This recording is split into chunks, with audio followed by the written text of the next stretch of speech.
पहली बार आदि कैलाश में बही योग की गंगा। पार्वती सरोवर से मुख्यमंत्री पुष्कर सिंह धामी ने किया योग। पार्वती कुंड में सीएम ने की पूजा अर्चना।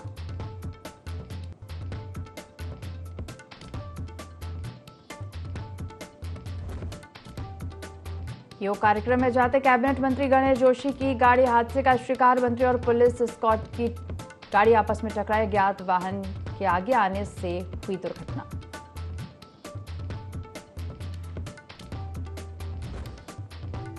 नीट पेपर लीक मामले को लेकर प्रदेश में गरमाई सियासत। कांग्रेस ने फूका केंद्र सरकार का पुतला। युवाओं के साथ खिलवाड़ करने का लगाया आरोप।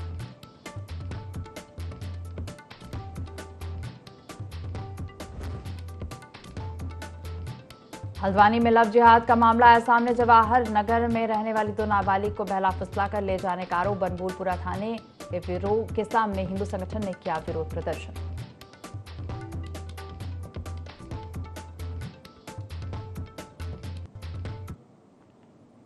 देवभूमि लाइव देख रहे हैं आप और मैं हूं आपके साथ दिव्या। बुलेटिन की शुरुआत करेंगे खबरों के साथ। पिथौरागढ़ में अंतर्राष्ट्रीय योग दिवस के अवसर पर मुख्यमंत्री पुष्कर सिंह धामी ने पहली बार भगवान शिव की धरती आदि कैलाश में योग किया। इस दौरान सीएम धामी ने प्रदेशवासियों को अंतर्राष्ट्रीय योग दिवस की हार्दिक शुभकामनाएं दी। उन्होंने कहा कि योग हमारी प्राचीन विरासत का बहुमूल्य उपहार है, जो मनुष्य की मानसिक और शारीरिक शक्ति में वृद्धि और आध्यात्मिक ऊर्जा बढ़ाने में सहायता करता है। नियमित योग अभ्यास तनाव कम करने, जीवन को संतुलित बनाए रखने और असंभव लक्ष्य को पाने में विशेष भूमिका निभाता है।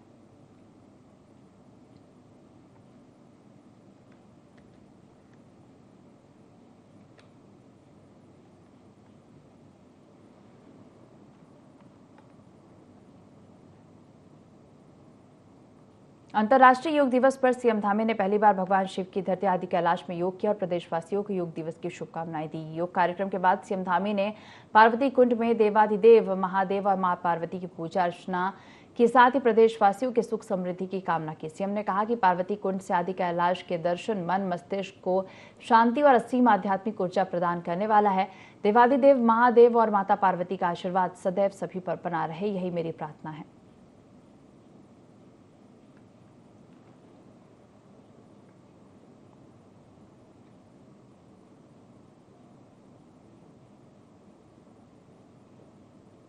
मंगलौर विधानसभा में होने वाले उपचुनाव में भाजपा से प्रत्याशी बनाए गए करतार सिंह बढ़ाना ने नारसिंह से मंगलौर तक रोड शो किया। रोड शो में भाजपा के पूर्व कैबिनेट मंत्री स्वामी यतीश्वरानंद, पूर्व प्रदेश अध्यक्ष मदन कौशिक, हरिद्वार सांसद सहित भाजपा के कई दिग्गज नेता शामिल हुए। रोड शो में पहुंचे पूर्व कैबिनेट मंत्री स्वामी यतीश्वरानंद ने कहा कि इस बार मंगलौर में कमल खिलाना तय है। वहीं करतार सिंह बढ़ाना ने कहा है कि मंगलौर में इस बार भाजपा भारी मतों के साथ विजयी होगी। मंगलौर की जनता ने जो इस रोड शो में प्यार दिया, उससे साफ साबित होता है कि मंगलौर की जनता ने अपना उम्मीदवार चुन लिया है।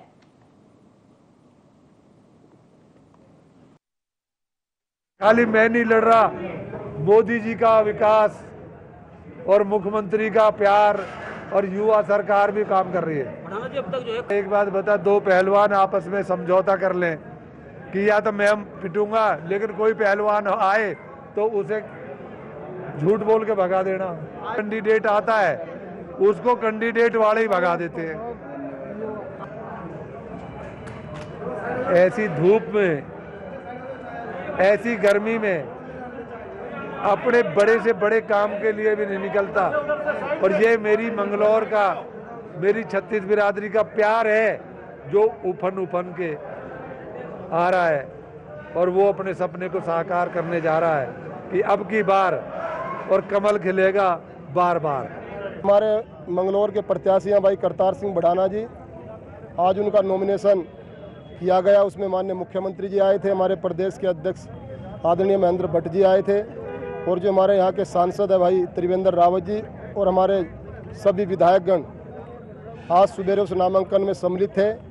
उसके बाद एक रोड शो का कार्यक्रम विधानसभा मंगलौर में किया गया था, लेकिन आज रोड शो का उत्साह देखकर, इस क्षेत्र की जनता का जो उत्साह देखकर ऐसा लगता है कि अब की बार मंगलौर की जनता ने ये तय कर लिया कि यहाँ से भारतीय जनता पार्टी के प्रत्याशी को बनाना है और मंगलौर का विकास करना है।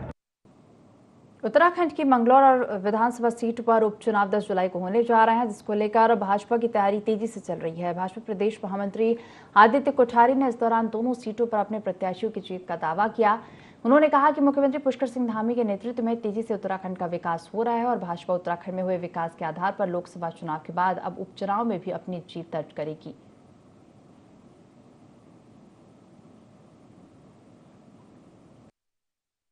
ये लोकतंत्र है।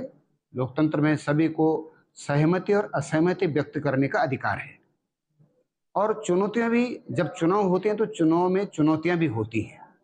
भारतीय जनता पार्टी सभी चुनौतियों को स्वीकार करते हुए अपनी रीति नीति और केंद्र में प्रधानमंत्री आदरणीय नरेंद्र मोदी जी देश के विकास के लिए, गरीबों के कल्याण के लिए जिस तरह से काम कर रहे हैं और उत्तराखंड में मुख्यमंत्री पुष्कर सिंह धामी जी उत्तराखंड के विकास के लिए जिस तरह से समर्पित होकर के काम कर रहे हैं, इस काम के आधार पर, विकास के आधार पर हम लोग जीतेंगे। चाहे किसी भी प्रकार की चुनौती होंगी, हम चुनौतियों का सामना करेंगे और चुनाव जीतेंगे। चंपावत में योग दिवस धूमधाम से मनाया गया। इस दौरान हजारों लोगों ने चंपावत जिला मुख्यालय गौरलचोड़ मैदान में योग शिविर में प्रतिभाग किया। इस दौरान शिक्षकों ने विभिन्न प्रकार की योगासन करते हुए लोगों को निरंतर अपने जीवन में योग करने की अपील की। मुख्य अतिथि जिला पंचायत अध्यक्ष ने कहा कि योग शरीर और मस्तिष्क दोनों को स्वस्थ रखता है, सभी को योग को अपने दिनचर्या में शामिल करना चाहिए। वहीं जिलाधिकारी नवनीत पांडे ने बताया कि चंपावत जिले के विभिन्न स्थानों पर अंतर्राष्ट्रीय योग दिवस को बड़े धूमधाम के साथ मनाया गया। सभी वहाँ के नागरिकों के साथ मिलकर एक शारदा घाट पे ही एक अच्छा सहयोग का कार्यक्रम किया था। उसके बाद फिर हमने कोलीडेक झील पर ITBP के सहयोग से वहाँ पे हमने एक कार्यक्रम किया था। और आज हमारे यहाँ पे जो आयुष विभाग और जो हमारा यहाँ पे योग संस्थान विभाग है, जो हमारे कैंपस कॉलेज का है, उन दोनों के सौजन्य से हम लोगों ने आज यहाँ पे एक बृहद योग का जो प्रोटोकॉल का कार्यक्रम यहाँ पे आयोजित किया गया है। आज पूरे विश्व में यह अंतर्राष्ट्रीय दिवस एक उत्सव के रूप में मनाया जा रहा है और जो कि आजकल की हमारी जो बिजी लाइफ है इसके लिए बहुत ही जरूरी भी है। हम सब अपने लिए समय नहीं निकाल पाते थे। थोड़ा सा मेरा सभी से आग्रह है कि आप सभी लोग थोड़ा सा समय अपने जीवन के लिए निकाल। देहरादून में कैबिनेट मंत्री गणेश जोशी की गाड़ी दुर्घटना का शिकार हो गई। हादसे के बाद मंत्री गणेश जोशी को दून अस्पताल लाया गया, जहां डॉक्टर्स ने बताया कि इस घटना में मंत्री गणेश जोशी को कोई चोट नहीं आई है। बताया जा रहा है कि अज्ञात वाहन को बचाने के लिए लगाए गए इमरजेंसी ब्रेक के चलते यह हादसा हुआ है।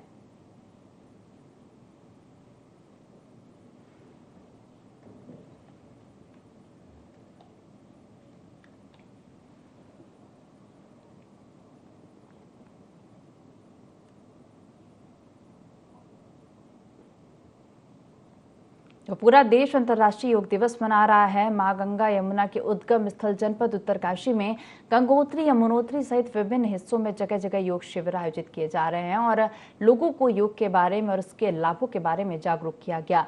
गंगोत्री और यमुनोत्री धाम में तीर्थ पुरोहितों के साथ ही तीर्थयात्रियों ने भी योग किया। योग दिवस के मौके पर विधायक गंगोत्री सुरेश चौहान ने सभी लोगों को हार्दिक बधाई दी, साथ ही बताया कि योग का हमारे जीवन में बहुत महत्व है। ये हम सबका सौभाग्य है कि उत्तराखंड की जो देवभूमि है, चाहे ऋषिकेश है, चाहे हरिद्वार है, ये सब योग के लिए माने जाते हैं, आज से नहीं है। और ये जो गंगोत्री, चाहे हमारे बाबा रामदेव जी हैं, उन्होंने भी गंगोत्री से योग की शुरुआत की। और आज हम सबका सौभाग्य है कि जो 2014 में माननीय हमारे देश के यशस्वी प्रधानमंत्री माननीय मोदी जी ने जो एक विजन लाया और अंतर्राष्ट्रीय स्तर पर योग दिवस मनाने के लिए सभी विश्व के देशों को उनको सहमत किया और आज पूरे विश्व के अंदर डंके की चोट पर योग दिवस मनाया जा रहा है। सभी उत्तराखंड और भारत की जनता को ये बोलना चाहूँगा कि प्रतिदिन योग करें, ताकि आपके इससे सिर्फ नहीं आपको फिजिकल बेनिफिट है बल्कि इसका मेंटल बेनिफिट है। योग का अर्थ ही है कि आत्मा, मन और शरीर का मिलन। तो योग से आपको संपूर्ण आपको इंटीग्रेटेड फायदा मिलता है। घाट पे योग ये कार्यक्रम चल रहा है। ये नमामि गंगे जो जल शक्ति मंत्रालय है उसकी तरफ से चल रहा है। ये जो हमारी जिला गंगा समिति होती है जिसके अध्यक्ष जिलाधिकारी होते हैं, और गंगा विचार मंच जो हमारा एक आधिकारिक मंच है भारत सरकार का, इसके तत्वाधान में ये गंगा घाट पे ये हम माँ गंगा के उद्गम गंगोत्री कि नज़दीक है उत्तरकाशी में, तो ये नमामि गंगे के तहत एक घाट बनाया, तो घाट पर योग का कार्यक्रम हमारा चल रहा है। योग हमारे लिए, हमारे शरीर के लिए बहुत ही महत्वपूर्ण है, क्योंकि हमारे स्वास्थ्य के लिए बहुत लाभदायक है। और मैं पूरे प्रदेशवासियों से निवेदन करना चाहूँगी कि आओ इस योग में बढ़ चढ़कर भाग लें, शरीर है वो स्वस्थ रहे और मस्त रहे। हरवटपुर क्षेत्र के हरिपुर में एक युवक ने शक्ति नहर में छलांग लगा दी। डूबते युवक को बचाने के लिए युवक के पिता भी नहर में कूद गए, लेकिन पानी के अत्यधिक बहाव के कारण दोनों लापता हो गए। हालांकि लोगों ने मौके पर पहुंचकर राजस्व और पुलिस प्रशासन को इसकी जानकारी दी, जिसके बाद प्रशासन ने सर्च अभियान चलाने और शक्ति नहर का जलस्तर कम करने के लिए दिशा निर्देश दिए। फिलहाल अभी दोनों की कोई खबर सामने नहीं आई है। हरिपुर निवासी शिव कुमार बॉस के पिताजी के नदी में ये ढकरानी के पास डूबने की सूचना मिली थी, जिसमें रात्रि से ही हम लोग सर्च कर रहे थे, लेकिन अभी तक जो बॉडीज़ हैं वो प्राप्त नहीं हुई थी। इस संदर्भ में अभी पुनः हमारे द्वारा अभियान चलाया गया, जिसमें SDRF, जल पुलिस और हमारी लोकल पुलिस सम्मिलित है।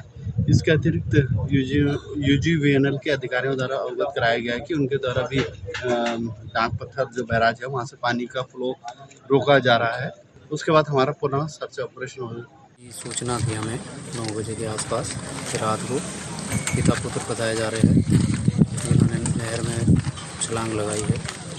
कल से आज तक सर्च अभियान किया जा रहा है, लेकिन अभी तक हमें कोई सफलता नहीं मिली है इसमें, और हमारी टीम द्वारा काफ़ी गहन सर्च किया जा रहा है और कोशिश की जा रही है कि जितने जल्दी हो सके रिकवरी की जाए। खबरों में आगे बढ़ेंगे। बद्रीनाथ केदारनाथ धाम मंदिर समेत के नृसिंह मंदिर, जोशीमठ और श्री ओमकारेश्वर मंदिर, उखीमठ सहित सभी अधिरथ मंदिरों में योग दिवस मनाया गया और इस अवसर पर सेना, ITBP, जिला प्रशासन, पुलिस, होमगार्ड, PRD सहित तीर्थ पुरोहितों, तीर्थयात्रियों, स्थानीय लोगों और मंदिर समिति कर्मचारियों, अधिकारियों ने योग किया। बद्रीनाथ केदारनाथ मंदिर समिति के अध्यक्ष अजेंद्र अजय ने सभी तीर्थयात्रियों को अंतर्राष्ट्रीय योग दिवस की शुभकामनाएं दी। BKTC मुख्य कार्याधिकारी योगेंद्र सिंह ने कहा कि योग का दैनिक जीवन में विशेष महत्व है। शरीर को स्वस्थ रखने में योग की महत्वपूर्ण भूमिका है।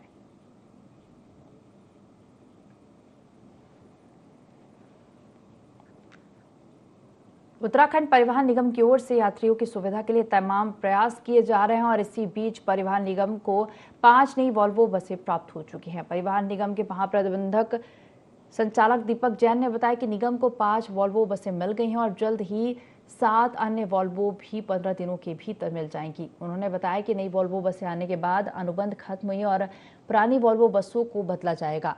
वहीं उन्होंने बताया कि परिवहन निगम की ओर से पहाड़ी क्षेत्रों में यातायात को और सुगम बनाने के लिए 130 पहाड़ी बसों के ऑर्डर दिए गए हैं।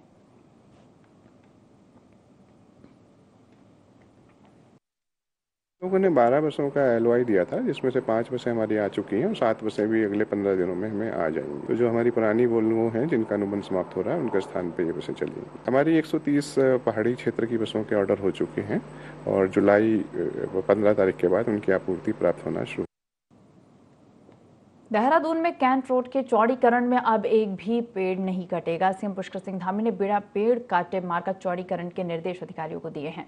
बता दें कि राजधानी में कुछ मार्गों के चौड़ीकरण में लगातार पेड़ काटे जा रहे हैं और अब दिलाराम चौक से कैंट तक मार्ग के चौड़ीकरण का प्रस्ताव है, जिसको लेकर लोक निर्माण विभाग और वन विभाग ने पहले चरण में दिलाराम चौक से विजय कॉलोनी तक 200 पेड़ चिन्हित किया। और इसी को लेकर भाजपा प्रदेश उपाध्यक्ष ज्योति प्रसाद गैरोला ने कहा कि बिना पेड़ काटे सड़क कैसे चौड़ी हो, इस पर प्रदेश के मुख्यमंत्री पुष्कर सिंह धामी विचार कर रहे हैं।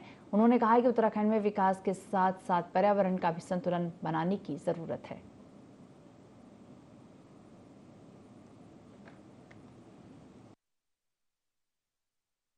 मुझे लगता है कि माननीय मुख्यमंत्री जी के नेतृत्व में उस विषय के लिए भी कोई बीच का रास्ता निकालने पे विचार हो रहा है और संभवतः यह भी हो सकता है कि बिना पेड़ों के कटान किए सड़क कैसे चौड़ी हो, इस पे भी विचार किया जा रहा है। तो निश्चित तौर पर प्रदेश के मुख्यमंत्री इन सब बातों पर विचार करते हुए शासन प्रशासन को आवश्यक दिशा निर्देश भी आएंगे, लेकिन कुल मिलाकर विकास के साथ साथ हमको पर्यावरण का भी संतुलन बनाने की आवश्यकता पड़ रही है। हल्द्वानी के अंदर लव जिहाद का मामला रुकने का नाम नहीं ले रहा है। फिर एक मामला प्रकाश में आया है। जवाहर नगर में रहने वाली 2 नाबालिग छात्राओं को लव जिहादी बहला फुसला कर ले गए, जहां हल्द्वानी के बैंड भूलपुरा थाने के सामने हिंदू संगठन ने लोगों ने लव जिहाद के खिलाफ जोरदार प्रदर्शन किया और थाने का घेराव भी किया। वहीं पुलिस को चेतावनी देते हुए हिंदू संगठन ने कहा कि अगर शाम तक दोनों नाबालिग बच्चियों को सही सलामत वापस नहीं किया गया और इन लव जिहादियों के खिलाफ कठोर कार्रवाई नहीं की गई तो एक उग्र आंदोलन किया जाएगा, जिसके जिम्मेदार पुलिस प्रशासन होगी।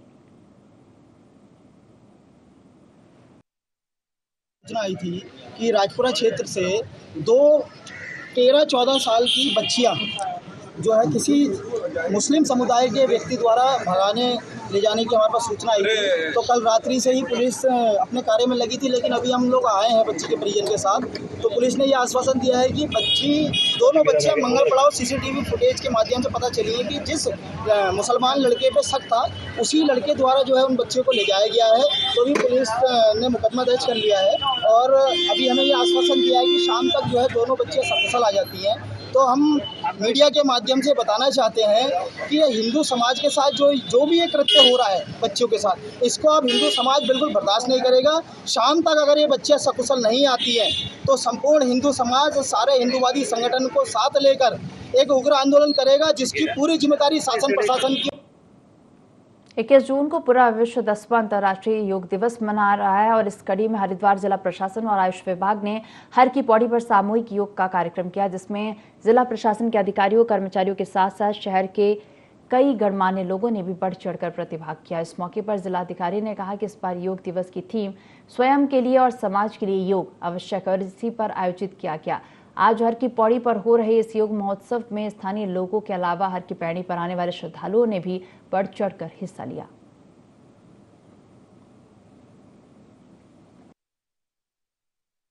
आयुष विभाग के तत्वाधान में अंतर्राष्ट्रीय योग दिवस आज मनाया जा रहा है। तो उसमें काफी श्रद्धालु भी यहाँ पे देख ही रहे हैं आप, काफी लोग हैं, काफी लोग पार्टिसिपेट कर रहे हैं। जो इस बार का थीम है स्वयं के लिए और समाज के लिए योगा करना बहुत जरूरी है, तो इसी थीम को लेकर यहाँ पे मालवीय द्वीप में ये योगा दिवस मनाया जा रहा है।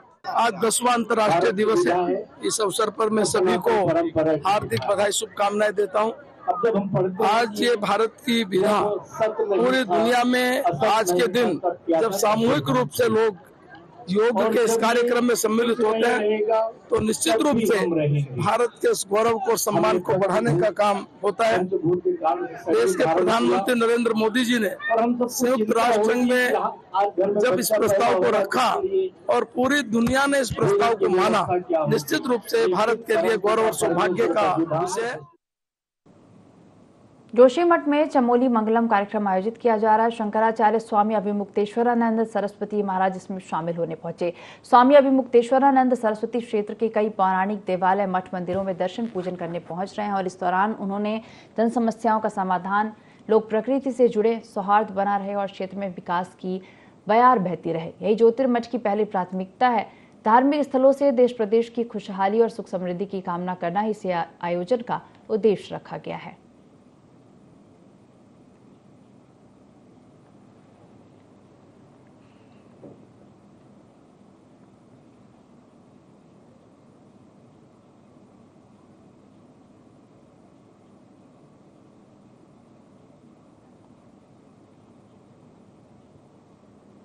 खबर मंगलौर से है। हमेशा विवादों में रहे नारसन सामुदायिक स्वास्थ्य केंद्र एक बार फिर विवाद के घेरे में आ गया है। किसान नेता अरविंद राठी ने चिकित्सा अधिकारी को ज्ञापन सौंपा, जिसमें उन्होंने नारसन सामुदायिक स्वास्थ्य केंद्र में डॉक्टरों द्वारा लापरवाही का आरोप लगाया है। उन्होंने कहा कि नारसन सामुदायिक स्वास्थ्य केंद्र में दोपहर 2 बजे के बाद कोई भी डॉक्टर मौजूद नहीं था। साथ ही उन्होंने कहा कि जब कोई मरीज सामुदायिक स्वास्थ्य केंद्र पहुंचता है तो उन्हें चिकित्सक न होने का हवाला देकर वापस भेज दिया जाता है।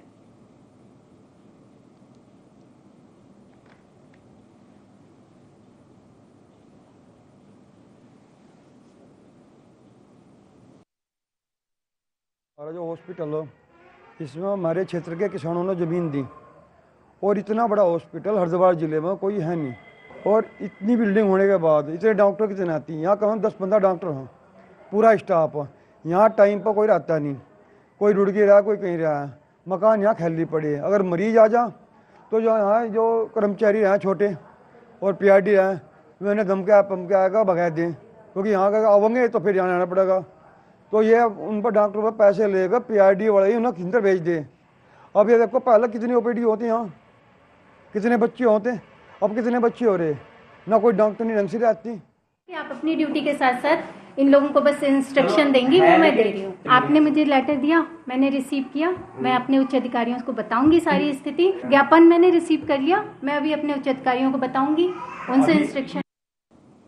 ग्रामीण क्षेत्र में लोच के नाम पर बिजली विभाग मनमर्जी से बिजली कटौती कर रहे हैं, जिससे परेशान ग्रामीणों ने धनौरी विद्युत उपकेंद्र कार्यालय का घेराव कर प्रदर्शन किया। ग्रामीणों ने बताया कि गांवों में अघोषित बिजली कटौती की जा रही, जिससे हर वर्ग परेशान हो चुका है। ग्रामीणों ने समस्या का समाधान नहीं होने पर आंदोलन की चेतावनी भी दी। वहीं ग्रामीणों के आक्रोश को देखते हुए धनौरी विद्युत उपकेंद्र के जेई योगेंद्र रावत ने समस्याओं के समाधान को लेकर ग्रामीणों को आश्वासन दिया।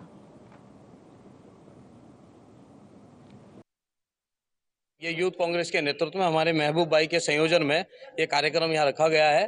लेकिन निश्चित रूप से ये जो यहाँ पर युवा एकत्रित हैं, या यहाँ इनको बताने आए हैं अधिकारियों को कि जिस तरीके से बिजली कटौती बदस्तूर जारी है, ये ऊर्जा प्रदेश है। यहाँ पर दावे किए जाते हैं केंद्र में जाकर कि हर घर बिजली दी जाएगी, हर क्षेत्र को बिजली दी जाएगी, हर किसान की ट्यूबवेल को बिजली दी जाएगी, लेकिन ऐसा कोई भी व्यवस्था यहाँ पर नहीं है। लगातार पिछले 1 महीने से, चाहे वो हरिद्वार शहर हो, चाहे ये हरिद्वार ज्वालापुर ग्रामीण हो, चाहे वो हरिद्वार ग्रामीण हो, कहीं पर भी बिजली पूर्ण रूप से नहीं आ रही है। लगातार बिजली का जो स्तर है वो गिरता जा रहा है कि जिस प्रकार से हमारे बड़े भाई साहब ने बताया कि ये खुद एसी के कमरों में सोते हैं, इनको सोने नहीं दिया जाएगा, इनको से जो है काम लिया जाएगा और इन्हें काम करने पे मजबूर किया जाएगा। सबसे बड़ी समस्या ये है कि जितनी भी लाइट आ रही 2 महीने से, उसमें बहुत ज्यादा कट हो रहा है। कट भी इस तरह का हो रहा है कि 5 मिनट लाइट छोड़ते हैं और फिर 5 मिनट गायब हो जाती है लाइट। जितने भी गरीब लोग हैं बेचारे, जिन्होंने अभी नए किसी ने कूलर, किसी ने पंखा, सबके जो मजदूर तबका है, सबके जितने भी अप्लायंसेस है सब खराब हो गए हैं, जैसे फ्रिज, कूलर जितने भी है। अब गरीब आदमी मजदूरी कर करके लाएगा, और ये बिजली वालों के कारण पर जितने भी छोटे छोटे अपने किस्तों पे ला रखे हैं लोगों ने, उधार सुधार लेके अपना काम कर रहे हैं, वो सब फूक गए हैं। और उसके कारण हम यहाँ आज हमने धरने पे आए हैं। अगर मांगे हमारी पूरी नहीं होती है, ये धरना जारी रहेगा। और अगर यहाँ से भी नहीं होता तो हम रुड़की जाएंगे, और रुड़की से भी हमारा कुछ सुनवाई नहीं होती तो हम मुख्यमंत्री आवास पे जाएंगे, और ये धरना हमारा जारी रहेगा। विद्युत कटौती के संबंध में यहाँ पथरी पावर हाउस पर, धनौरी पावर हाउस पर धरना दिया गया। कांग्रेस की जब सरकार थी प्रदेश के अंदर, कांग्रेस ने ऐसी व्यवस्था बनाई थी कि विद्युत बाधित होने पर इस तरह का रोटेशन बनाया गया था, और इस तरह की व्यवस्था बनाई गई थी कि हमारे जो किसान हैं ग्रामीण क्षेत्र में, वो अपनी फसल की सिंचाई भी कर सके और किसान को भी। तो लेकिन ये भारतीय जनता पार्टी सरकार ने ये भ्रष्टाचार में लिप्त है। इन्होंने कोई इस प्रकार की व्यवस्था नहीं है कि ऊर्जा प्रदेश के अंदर आप 5-5, 7-7 घंटे सारी रात विद्युत बाधित करते हैं। एसी रूम में सोने नहीं देंगे। अगर जनता परेशान रहेगी तो आपको भी परेशान, हम बिल्कुल सोने नहीं देंगे। हम ये चेतावनी देना चाहते हैं। इस बुलेटिन में फिलहाल इतना ही। आप देखते रहिए ID24। नमस्कार।